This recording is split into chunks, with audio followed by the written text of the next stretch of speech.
G'day everyone, welcome back to another episode of the Australian Property Investment Podcast. We're calling the big guns today. I've got Bernadette, Christy David here. We're not in the studio, we're in our new office today, which I think is very exciting. Absolutely, and I'm excited to be here. Thanks for having me on again. Thanks for joining us. I think the next time we do this will be in our podcast studio. So if you've been following our journey, you would know that we've set up our new office. When I say we, I say Bernie's had built this, not physically, but behind the scenes.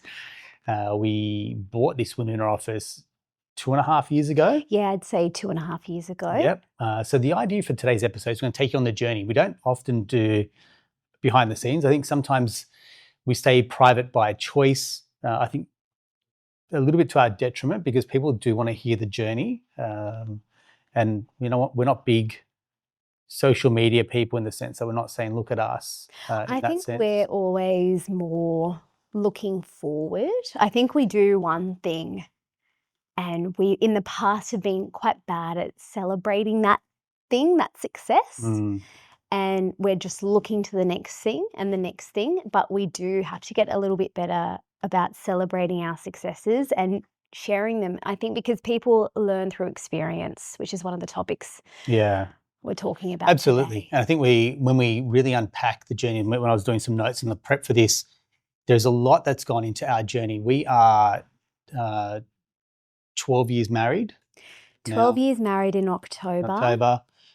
Dated for 3.5 years before that, for example. So 15.5 years together. We started the business we started a version of the business 6 months after we were married, which was 11 years ago. Yeah. I mean, when we first met, I didn't even have a job. When he first met, he said he was on a break, a career break. And my mum said to me, what does that mean? And I said, I don't know, but it sounds fancy. And then I'd lost my job. I lost my job at the height of the GFC. Right. Is what happened. Things have definitely changed since then, over 15 years. And I think that's probably where I want us to really kick off and go, right, a lot of people that we deal with right here, right now, go, geez, I don't want a big mortgage. I'm scared. And if you have that same attitude, and if we sat back on our fear 15 years ago, you wouldn't move forward. I subscribe to the philosophy of bite off more than you can chew and chew like crazy. That will resonate with some clients. Other clients will just go, no, I want to play a safe game. You hear Damien Walker in our team talk, Bernie's brother, my brother-in-law. He was scared about getting his first loan, thinking that was sizable. His regret now is that he wished he'd borrowed more and bought more as well. And that goes for any investor that on their journey, when I speak to them over time, they go, I feared my first property or that second purchase, but looking back in hindsight, I wish I'd pulled the trigger, bought more. No one ever regrets going and buying more when they had the chance to. I resonate with that because I have had that fear in the past, fear of like buying an investment property or taking on so much risk. And over time, and I've been in the game now, or this business for 11 years on the journey, but maybe 8 years since I quit my corporate job. And I don't want this to sound flippant, but I now realize it's just a game. And I know that sounds like I don't care, but it's a game of investing. And if you're not going to take those risks, you won't get the reward.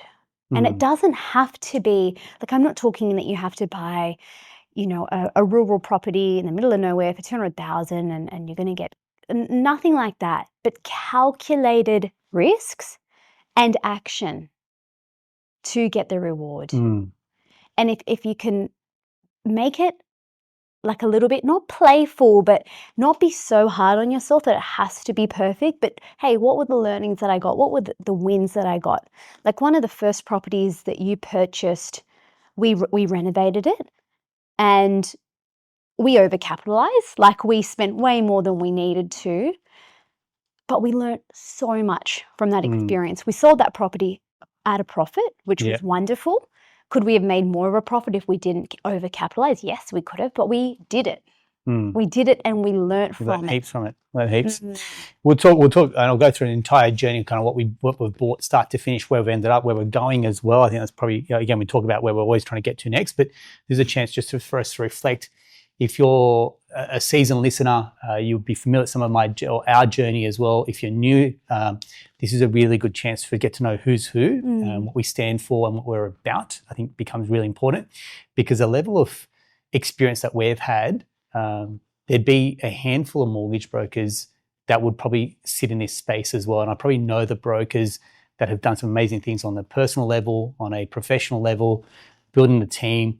There's so much that goes on behind the scenes that sometimes we're a little bit guarded because we are private by nature. But I think it's really a good chance for us to go, hey, we're going to level with you because everything that you're feeling, experiencing, the stuff that's going to keep you up at night, probably we've probably got a little bit more experience because we've bitten off a lot more than we can chew sometimes as well. We've had all those feelings, all those regrets, mistakes. Are we making the right decisions? Are we making the right decisions? We're a couple in business. We're a couple when it comes to finance as well. So there's quite a few layers that I feel you will hopefully get the experience share, and that's what this episode's all about. So let me start where we were, and so you started with that first purchase. So let's put it here. I was a first home buyer. Yep. Bought the first homeowner grants. I bought a really terrible property in hindsight, but how can you say it was terrible when it got me in the market and got me some profit at the end of it? Yep. Yeah? And by terrible, just to give people some idea, it was an apartment. It overlooked a cemetery.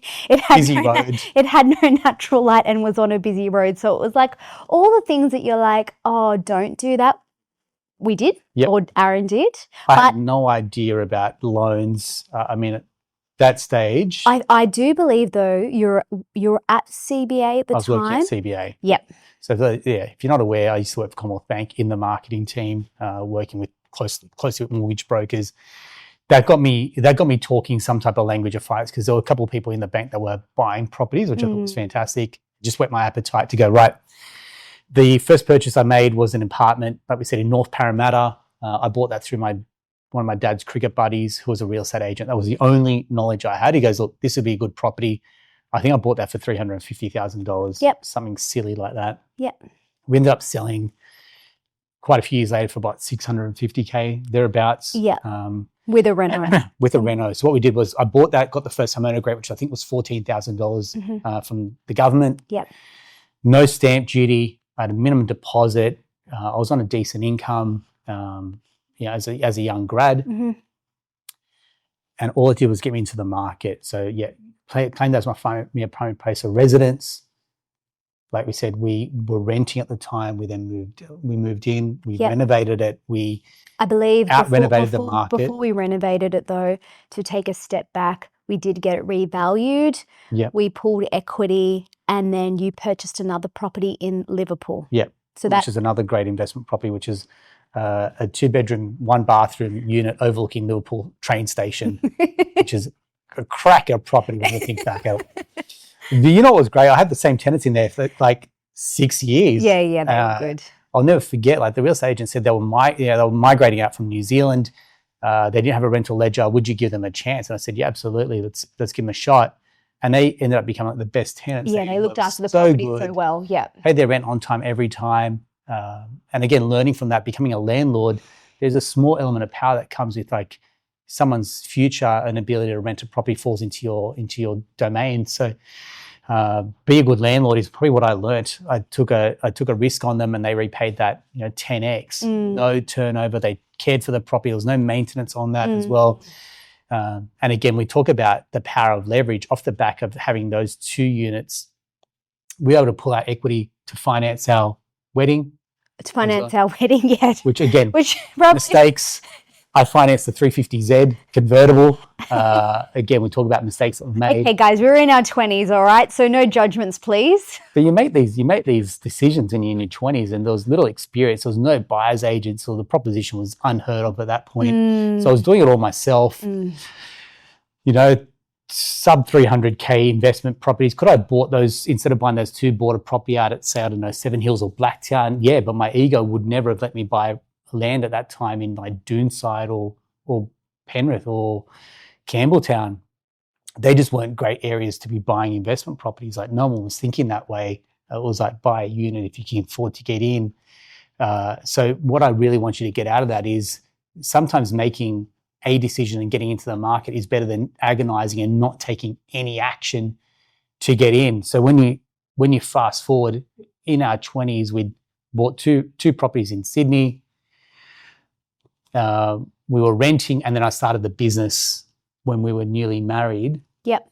And that was a mortgage choice business. I left Commonwealth Bank. I bought a mortgage choice franchise. We had no savings at that point as well. But what I did was I bought a decent loan book, which was in Surrey Hills / Alexandria, because the guy was retiring. Now, inadvertently, again, stepped into another landmine, which is a franchise business, which, 12 months into the mortgage choice network, realized that, one, I'd outgrown it. Two, I could never see myself as a long-term play. Yeah. I was reading in the AFR recently about Aussie, that's another franchise model as well.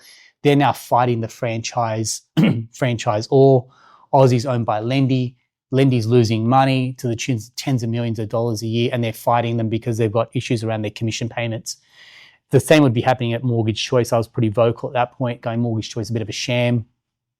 Anyone that owns a Mortgage Choice business, I feel sorry for, because they don't actually own an asset. They don't own a business. Who can you sell an Aussie or Mortgage Choice business to? And most of the time, the network spent their time complaining about the model as opposed to trying to grow their business. And I knew at that point I needed to get out. There was a mad broker, Daniel O'Brien, who I caught up with one day.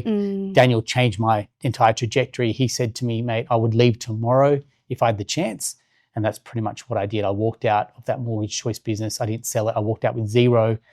But all I knew was I had to get out to start Atelier. And that's pretty much what happened. I came back to Bernie that night. I said, we're selling. I think on the way home from Daniel's office. You called me, Yeah. and you said, hey, Daniel says that we should go out on our own. And I think I hung the phone up on you because we had only just started to turn a profit after having no income for about a year and a half. Yeah. So that conversation landed very well, as you can imagine.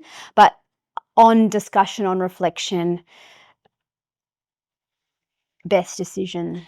If you'd sat there and done the numbers, we could push through a little bit and done the spreadsheet. I don't live in and that's probably one of the things that I don't live in spreadsheets. I'll make a decision. I'm like, this is it. Whereas when I have clients, investors that live in spreadsheets, quite frankly, I don't get along with those clients because I'm like, the spreadsheets are static numbers. Yeah, you can make your own destiny. Which I believe is sort of quite unique. Like, I know there are other brokers out there like that, but I think if you're speaking to Aaron, if you're speaking to people in our team, yes, the numbers and the detail is super important. Repayments, money in and out. People that get lost or attached to those spreadsheets often result in having paralysis analysis and make no decision and take no action. And will sit there for like a year, 2 years and come back to us and ask us to review numbers and back and forth. The amount of times I get strategies that get re-forwarded to me after 2 years ago, Matt, I should get it. I was like, if you bought 2 years ago, yes, we would not be having this conversation. If you had just taken the action, said yes, got the pre-approval, bought that property, despite, because it's never perfect. It's no one's situation's ever perfect, no property's ever perfect, no loan's ever perfect. And when people can accept that, more of that game mentality, right? Imperfect action beats perfect inaction every single day of the week. Yeah. And again, we talk about us as a couple. I've never bought shares. The only time I bought shares was when I was at Commonwealth Bank and I got employee shares. Yep. As part of my program. I have bought some shares for us. I don't buy shares. I will invest that money into myself and into this business because I will get a much greater rate of return by investing in ourselves, our team, and myself, because I can control that outcome. Whereas in shares, I just don't understand. I personally don't understand it because the CEO has an affair and now suddenly my shares are worth less. Like Tesla is probably a good example. Elon Musk goes a little bit off the rails and Tesla shares drop. I don't like that level of inability to control my assets. Property, I can go off, I can renovate, I can add a bedroom, bathroom, increase the value, get it revalued. So from my perspective, when I see business owners that buy shares, I ask massive questions of that. See, I don't mind shares as much. I think shares is a part of a balanced portfolio. Everyone has their own risk appetite. But what I love about property is the ability to leverage. Yeah. You can leverage a property in Australia up to 90%, sometimes 95%. Or if you don't want to pay LMI, up to 80%. Shares, you can't do that. Shares, you can get a margin loan. If the share value drops, then you have to repay the margin loan. So for me, it's the leverage that you get. It's the equity creation that you can make. It's you put 20 grand in with new paint, new carpet. Then you get depreciation off the back of that. Yep. You then get it revalued. You strip the equity and you go again. Correct. And it's such a rinse and repeat formula.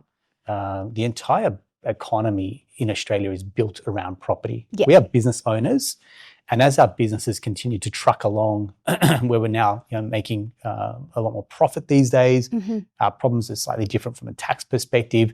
We then have different outlets to channel profit into going and buying more property, which is what we've done. And new levels equals new devils. So we've had to unlock new levels when it comes to, say, trust companies. Putting that into super, for example.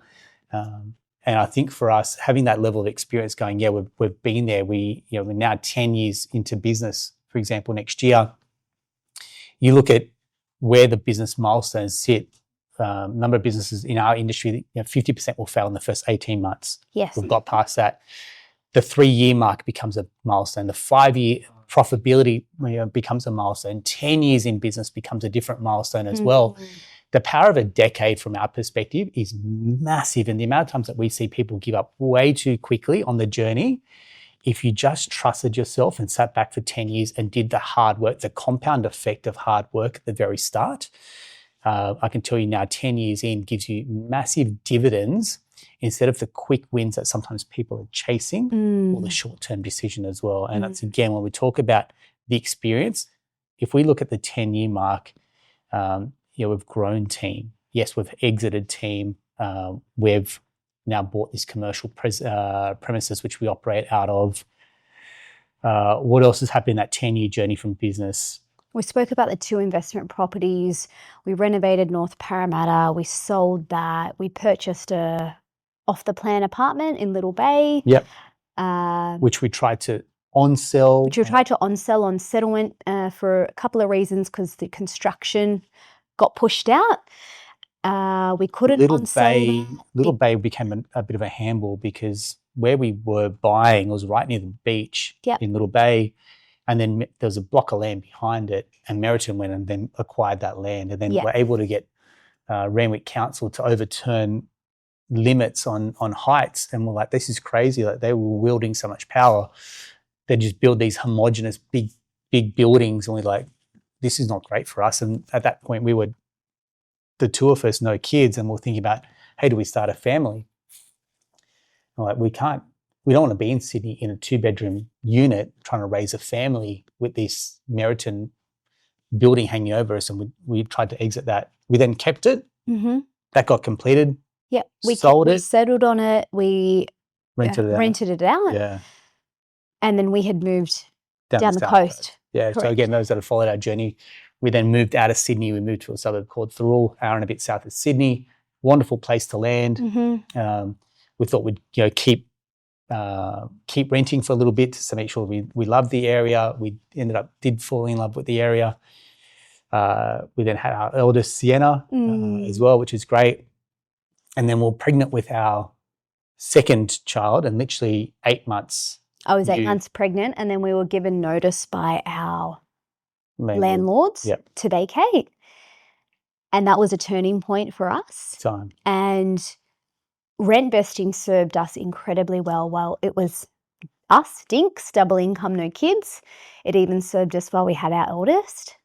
And then to be pregnant and to be given notice. And they knew we were pregnant because the landlords were like down the road, and they absolutely knew. But that's their decision, that's their property. But for us, that feeling of having a family and not in a really hot market and not knowing where we were going to live was a feeling that Aaron and I said, we never want to feel this again. And that was a turning point for us to really make us invested into wanting to buy our own home. Yeah. And I would say the investing journey had got us to that point. Absolutely. And then at that point we said, no, we really wanted our own home. We want to put down roots. Yes. At no point ever was someone going to tell us, that's it, you can't live here anymore. Yeah. the next chapter was for us to have our own home, and that's where we engaged a buyer's agent. Find us a property in this area. This is the budget. That property went to auction. So again, we've got massive empathy when clients are going to auction. Mate, we feel it. I know the feeling. Like, it's the energy of when you're at an auction and it's a home that you want. The lead up to it, the energy on the day, you cannot describe it. It's electric.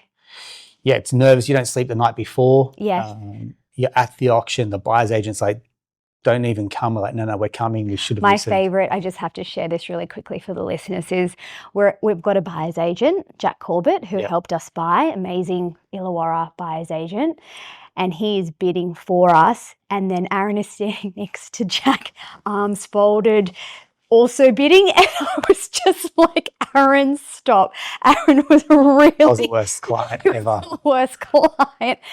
And was like, Aaron, it's all right. Jack's got it. It's under control. But it was that, I think we'd found the place for us. We knew we wanted it. And but if you've got a buyer's agent bidding for you, let them do their job. Let them do their job. I'll definitely say that. Poor Jack made his life harder. Yeah. We got it. And I think we went in there, and that's what I say to any client when you go to an auction, get a buyer's agent. It was a flex when we got there. Jack already knew the auctioneer. He knew the agent. He knew the auctioneer's style of bidding. He knew how quickly he would go. He knew to slow it down. He knew to make the pace, at what level of the bids needed to be done at. And so in my mind, like, we weren't leaving there until that house was ours. And I say to so many clients, like, oh, we'll just try and see. I was like, that energy is not going to match. Like, if you're going to auction, you go to win. Now, if someone's going to blow you out the water with a bid that's going to be at silly money, then you never had it to begin with, because they were going to always outbid you. But if you're going to put your best foot forward, we did the research. We knew who the auctioneer was. We knew the campaign. We knew how much we were going to spend. We knew our upper limit, for example. And I think some people go into auctions half-baked, not knowing their max purchase price or how much they're actually going to go for, to take that property off the market. And in my mind, I knew how the champagne was going to taste afterwards. And I said that to clients all the time. I was like, how will the champagne taste after you win? They're like, what? I was like, you're going to win. Why are you turning up if you're not going to win? Absolutely. And a winning mindset plays out in so many different parts, whether that's winning in investing, winning in business, winning at auction, for example. When you turn up with an energy to win, it shifts the entire balance of power in your favor. Yeah. Could I just make a quick note on auctions? Because we've spoken to clients about this in the past, is often there are these sort of imaginary budget cutoffs. Like, someone will say, my budget's 1.5. 1.5, 1.75, 2 mil is these imaginary lines that people have. Correct. So you might go, my budget's 1.5. No, it's not. I'm sure you could get 1.53. Right, correct. 1.54. I'm sure you can find an extra 34 that just pushes it over that mark, because everyone has those arbitrary round numbers. Yeah. What is your absolute max? It might be 1, 2K, 10K, 20K, but that is seriously the difference in securing a property at auction versus not. Right, correct. I've said it time and time again, which is, people have these imaginary round numbers, and the amount of times that real estate agents know that your budget is not 1.5.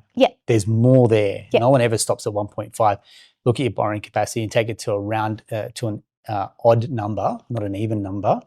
And that could then flip that around. The amount of times I had clients that buy obscure numbers, 1, 7, 5, 6. Yes, 500 absolutely. It never is 1.5. It never is 1.6. So what is your absolute cap? And don't be afraid to go a little bit above that, because if the next property you look at, then prices increase over time, that property that you bought would the market's going to keep lifting and rising, especially right now with all the government grants that have come out. I can tell you now, the market that we're in at the moment is COVID-esque. It's got all the hallmarks of COVID. You look at all the properties that are going to auction. You look at the amount of properties that are under contract. Days on market are low. There's little off markets or pre-markets. Every vendor is taking it to market, knowing that this is a hot market. It's a seller's market to be in. So we come back to us. So we've been first home buyers, we've been rent investors, we've been owner buying our family home. We've purchased off the plan. We've purchased at auction. Yeah. We've then bought through we've set up a self-managed super fund, bought through an SMSF as well. We've bought this property through a unit trust in commercial, gone through CDC, gone through DA as well. Yeah. Gone through an entire build. Purchased this through a put and call option as well. Do you want to explain? I can explain for sure. So the landlords that owned this property, we were negotiating with them around May, and they wanted to exchange in the next financial year because the capital gains event is captured on exchange of contract, not on settlement. And they needed to push it to the next financial year. So what we did is agreed on a put and call option. So we agreed or put the price as the price, and then in August, when the landlord would call on us to exchange on the contract at that price that was agreed back in May. So that's a little tip for people who might need to push property transactions out into financial years. If you've got someone who's willing to buy at a certain price point, you can do a put and call option.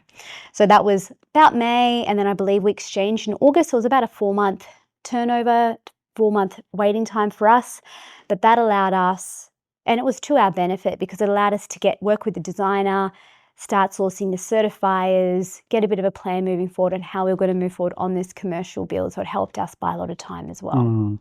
Yeah, commercial. Then we're dealing with designers, builders, like that whole realm of experience then starts to come out. You had no experience in it. You started to deal with multiple stakeholders. That was massive for us. And we had this mortgage plus our home, 13 rate rises during that time. You want to talk about cash flow pressure. Yep, mate. We know all about it. So when clients are talking to us about cash flows a bit tight. Absolutely, mate. I get that. I understand that as well. There would be times where, and I think we've spoken about this, 2 a.m, we're up going, these numbers just don't stack up and we can't sleep going, what have we done? Have we made a mistake here? But at that point, we said, it's too late. We've already committed to this. We can't sell it. We're not going to sell it. How do we then push through this period of discomfort? Yeah, I think Winston Churchill said, if you're going through hell, keep going. And that is, when I think about that time that you're referencing, to me, and it sounds so dramatic, it felt like hell. It felt like, what have we done? We've committed to this enormous mortgage, this commitment, this build. There's no one coming to save us. And then we had to really look at ourselves, look at the way we were operating, and make some really tough calls on things that we needed to change. Spot on. We went through a massive period. Our accountant, Ronald, was massive to us at that point as well. Just going, look, this is the state of play. What can we do? We had a really good conversation with our accountant. And so you need that trusted advisor. So while no one's coming to save you, you can put your hand up. You can ask for help. Absolutely. Our banker at NAB who helped us finance this was fantastic. We'd acquired another business as well, so we had a loan for that. Yep, I think we acquired 2 businesses. We bought 2 brokerages at that point as well. So you talk about giving it an absolute nudge. I mean, we've never sat here. We'll never die wandering. Is kind of our is our modus operandi for Bernie and I. That's largely driven by myself. Bernie will go off and get the loans and you'll get everything sorted. But yeah, to me, I'm always going to keep pushing and pushing and pushing. It's not in my nature to sit still. And some clients will really resonate with that energy. Others, when they've got so much equity and they're not doing anything with it, I'm like, you will regret this. You will look back in 5-10 years when the market has doubled and you go, mate, I should have done something. And at that point, I probably have lower empathy for clients because I'm like, it's not that I told you so. It's going, why did you not take action? And if you're listening to this and you know you've got equity in your property, you know you've got borrowing capacity, you know the market's going to continue to go up, I've got to ask the question, why are you not taking action? And if it means you need to stop this episode, grab a journal, grab some notes and actually work through your own demons inside your head. That's a little bit of homework for you to do, which is, what is stopping you from taking action? Mm. Because if we've done the strategy for you, you know your numbers and you know the market still continue trucking along, you only got yourself to blame if you're not taking action. There's definite barriers for sure. And also a lot of people we work with, they are investing as a couple. Mm. Understanding your risk appetite within your couple. So Aaron, as you can hear, is typically more risk pro. I'll sleep with debt. Yep. In fact, I need debt. I need debt to get up and go to work. Yep. I have people, particularly in my circle, they're like, mate, I just can't wait to pay off my mortgage and have no debt. I was like, what are you going to do at that point, mate? You've got no impetus to get up and go to work. I can't understand this rush to like pay off the mortgage as quickly as possible, particularly younger, like 30s and 40s.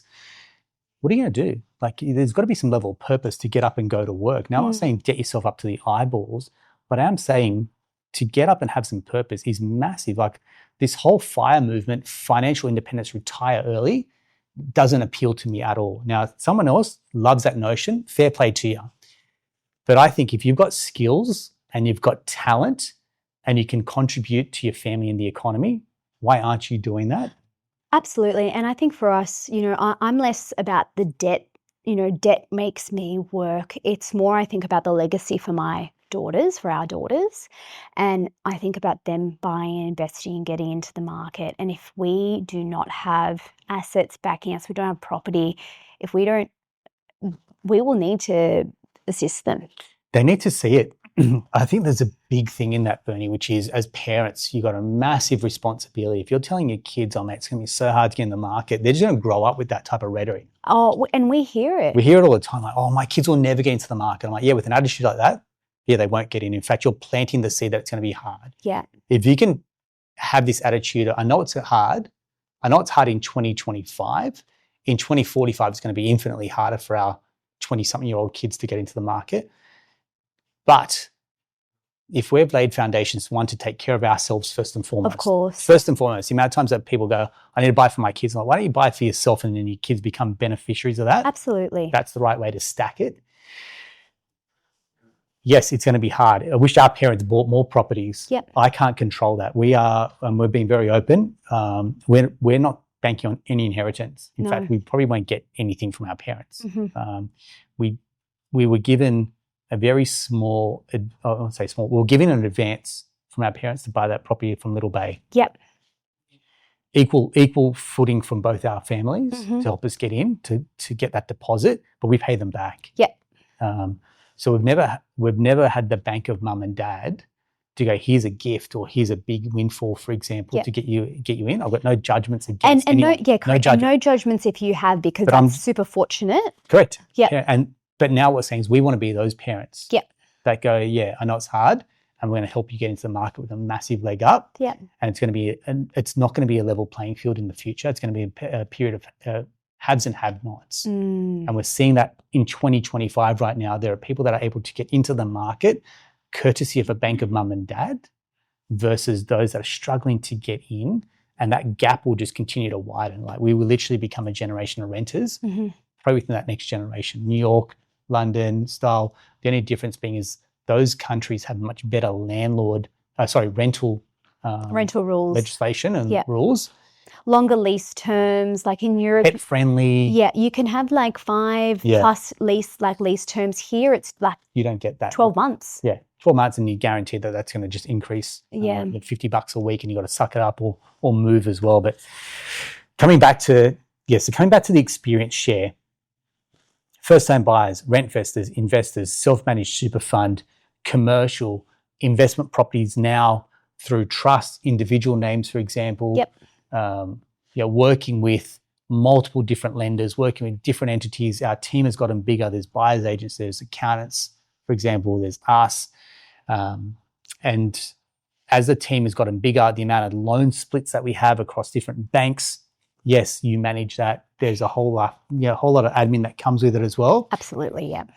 But that's part of the journey. The amount of clients, again, they go, oh, I can't have multiple banks or I can't have multiple splits. I'm like, guys, this is what it encompasses. Like, for our business to operate, I don't know how many different bank accounts we've got, the GST, PAYG, Vault account, spending account, you name it, there's bank accounts up the wazoo.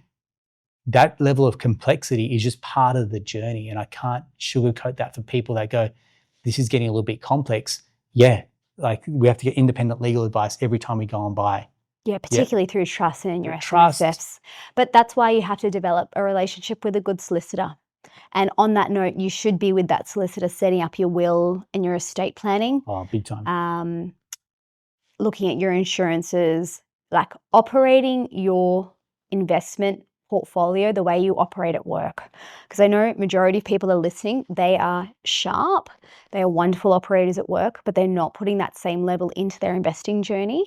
And if they had that same level of diligence, you would see that completely skyrocket. So I know that the listeners that are here are incredible, savvy, completely able to do it. Got a very good astute listener base. 100%. People reach out and like, they're professionals. They're professionals. They've got multiple properties. Like these guys and girls that are listening can 100% do this. It does require carving out that time.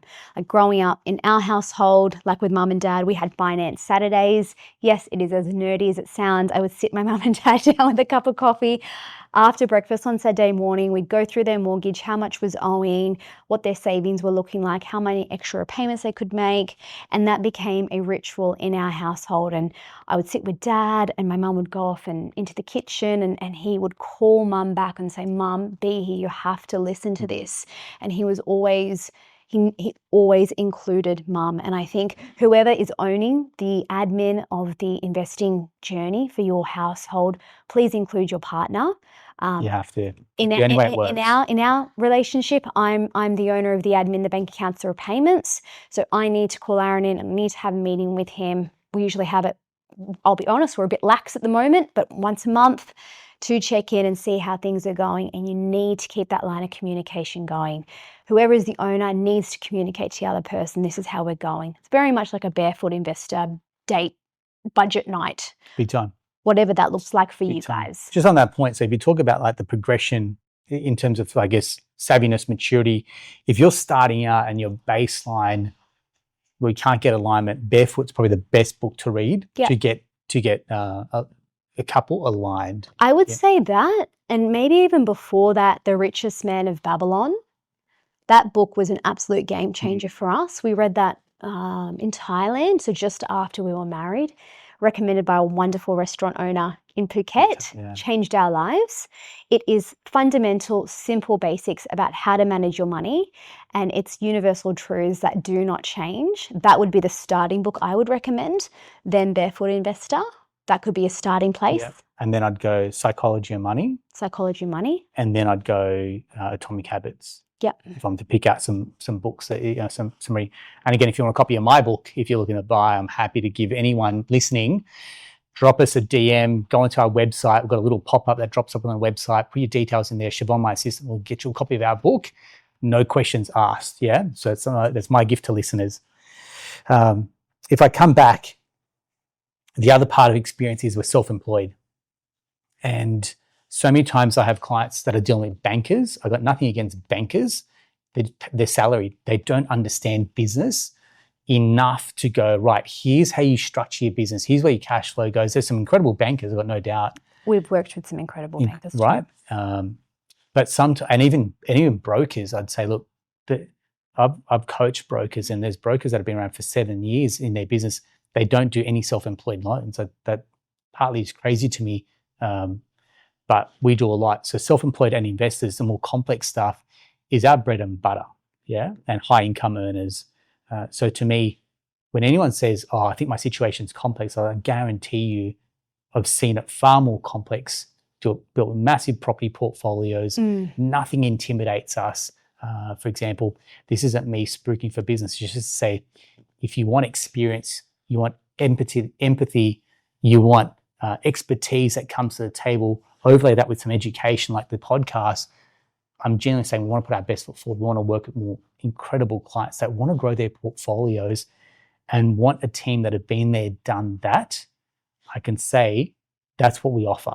And again, a couple investing, we know we've got very ambitious and lofty goals. Like we know when we're going to pay off our home. We know. Well, we have a plan of when to get there. That's like anything. It's going to start with a plan, then it's execution. Yes. And then off the back of that, we know there's of our budget, there's some play money and travel money. Something that I've been really proud of as well. We've just got back recently just from Hong Kong, Disney. That's something been on our family bucket list. Hey, we want to take our girls to Disneyland and give them experience of a lifetime.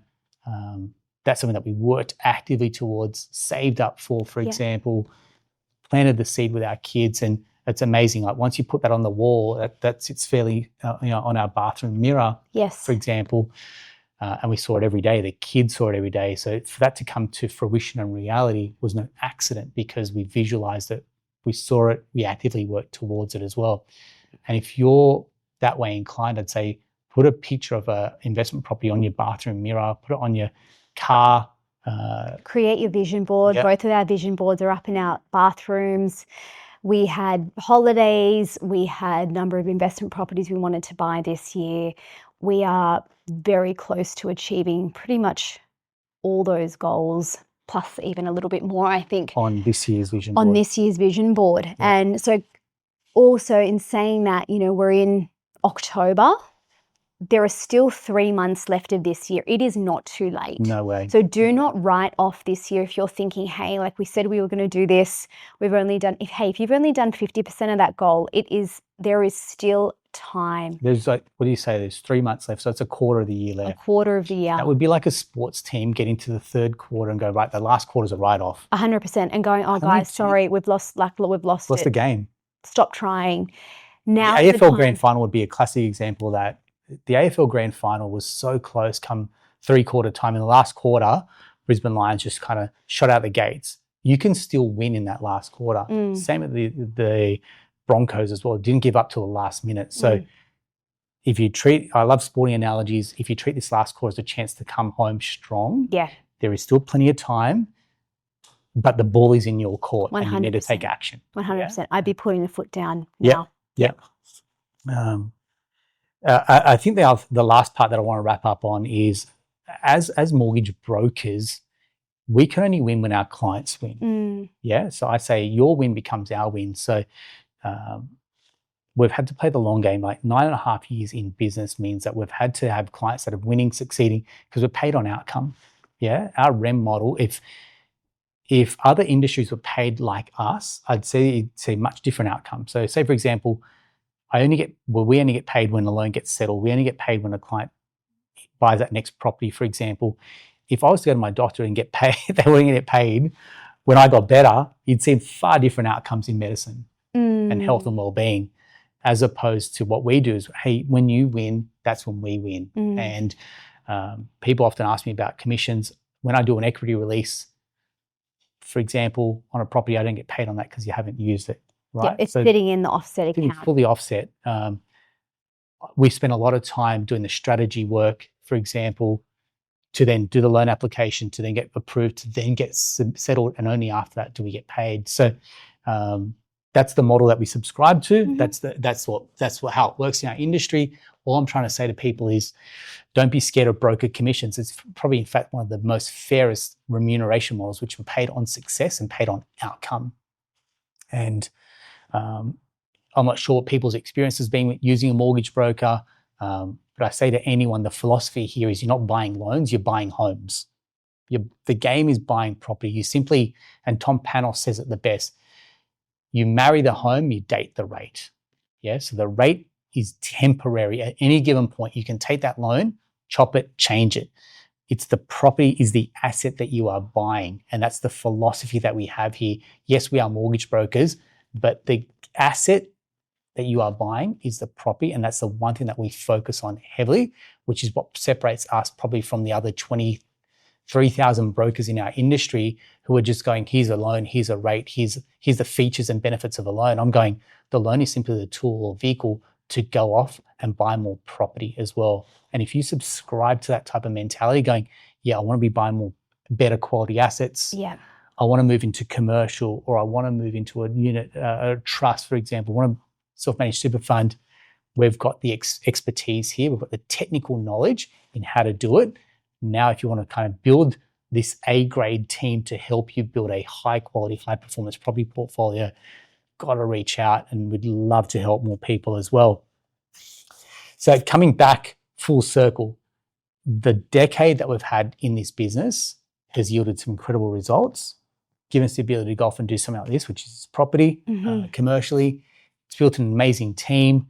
We have been regarded as one of the top mortgage employers in the industry recently, which I'll include some details about as well. We don't rest on our laurels when it comes to the award stuff. It's great. It's nice to have. The job, we need to keep going, but we have invested heavily into our team. And that's returned dividends because the team that we have here are phenomenal. Absolutely. Phenomenal.